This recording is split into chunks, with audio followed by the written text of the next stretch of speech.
probably going to be the hardest video that I do.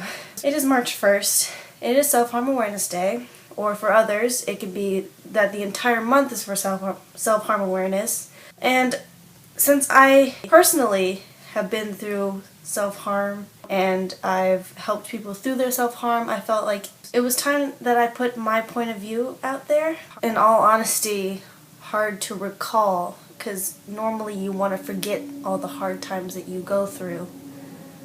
So I guess the best way that I can start out is to say that I did not think I would make it to the age of 16, let alone the age of 20 years old where I am right now. And right now I feel very content with myself and ready to start building my future. It seems very far-fetched and out of my reach, and it's caused me immense panic and anxiety and some severe depression and causing me to self-harm. And I was lucky that the people around me were aware of my struggle, that the friends that I had that I was so close with and the family that I had was able to spot out that I was not myself and were able to help me out. There was a time last year, or actually more like about 8 or 9 months ago, I went through about 4 months where I just stopped talking to everyone. I stopped talking to family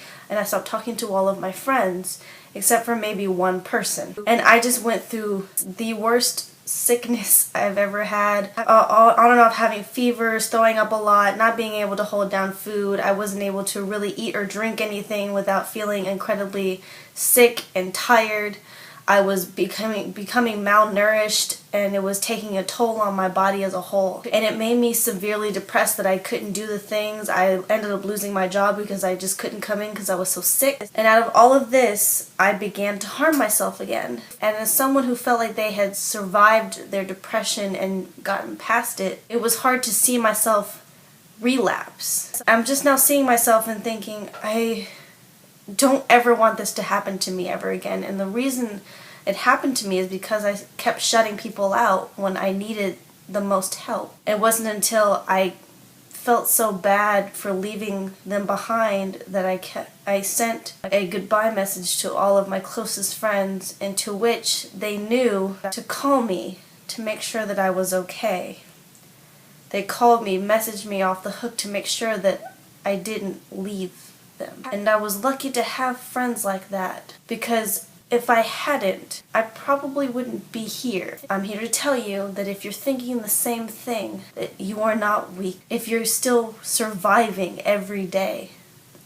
And I'm not here to tell you that it is easy to not be depressed, to not be sad, to just be happy, because it's not that easy. It's not as easy as flipping a switch.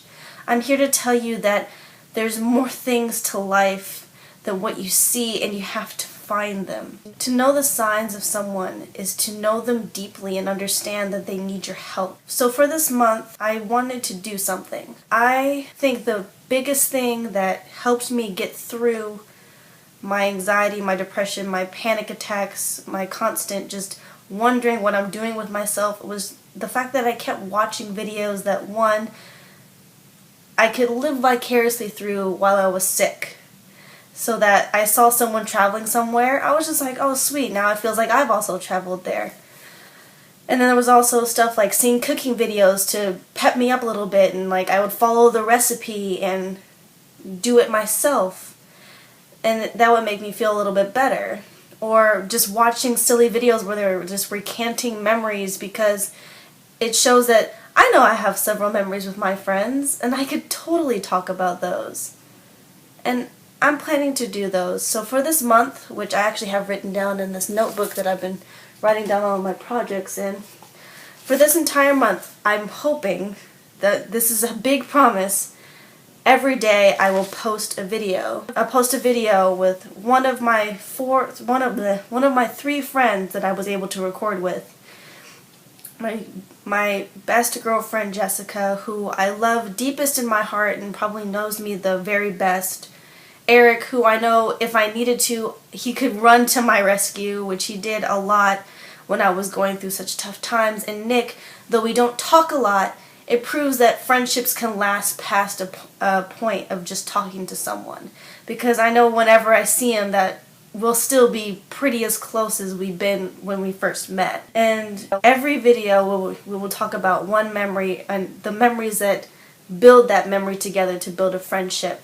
And they'll be like most likely high school anecdotes. I'll also have a couple just like random videos that just have cut out pieces of the videos that I made with them. A couple maybe arts and crafts videos, cooking videos, just stuff to invigorate the mind. And so you can live vicariously until you can pep yourself up a bit.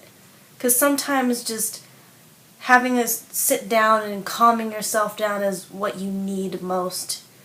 So I'm hoping through this month that I can be that person that can help you smile when you can't, or at least help calm your mind when you need it. I'm not going to have an end slate at the end of this video because I feel it's best that I'm talking straight to you as a viewer. This is a straight heart-to-heart from me, and I want to be that helpful, fresh breath of fresh air to you. I will see you guys next time. Bye-bye.